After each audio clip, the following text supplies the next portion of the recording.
तीन एक्ट्रेस ने देख सकते हो अपना पति के साथ में क्या कर दिया है, जो कि मुंह लटकाए हुए है।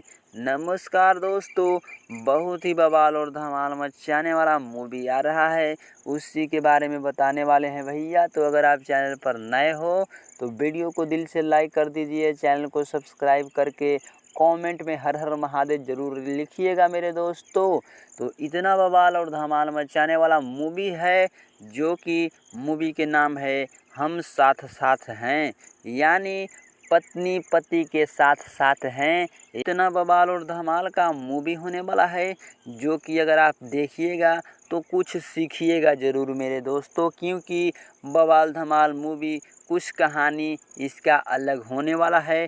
हम साथ साथ हैं तो देखिएगा, बहुत ही ज़बरदस्त मूवी है। और इसमें बौना भी नज़र आने वाला है, जो कि बवाल धमाल, और बतासा जी भी नज़र आने वाले हैं इस मूवी में।